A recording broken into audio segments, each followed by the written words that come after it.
বাংলা চলচ্চিত্রের পোস্টার বয় সালমান শাহর মৃত্যু কি স্বাভাবিক ছিল নাকি হত্যাকাণ্ড?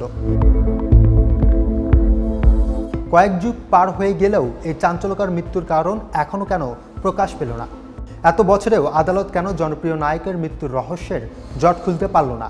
কি হয়েছিল সেদিন? কাদের সঙ্গে ছিল সালমান শাহের বৈরিতা? চলুন জেনে নেওয়া যাক এসব ঘটনাবলীর আদ্যোপান্ত।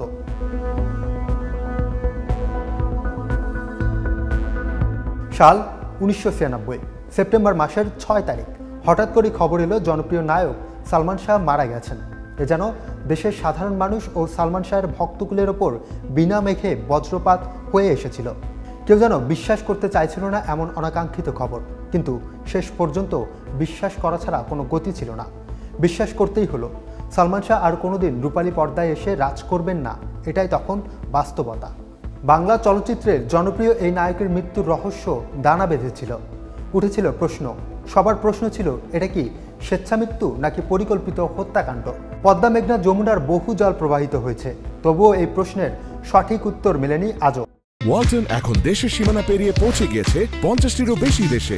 ওয়ালটন, ঘরে ঘরে, বিশ্বজুড়ে। সালমান শাহর মৃত্যুর পর তার বাবা কমরুদ্দিন অপমৃত্যুর মামলা করেছিলেন। সেই মামলায় 1997 সালের 3 নভেম্বর আদালতে চূড়ান্ত প্রতিবেদন দেয় সিআইডি।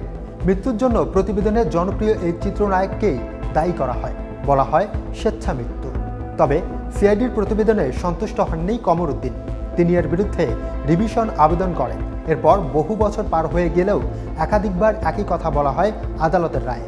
সালমানের মৃত্যুর পর তার প্রিয় এক বন্ধুর দিকে উঠেছিল খুনের অভিযোগ। সে সময়কার অন্যতম প্রভাবশালী আজিজ মোহাম্মদ ভাইয়ের সাথে সালমান শাহর দ্বন্দ্বের খবর সামনে এসেছিল। স্ত্রী সামিরাও নানা প্রশ্নবাণ আর অভিযোগের তীরে বিদ্ধ হয়েছেন।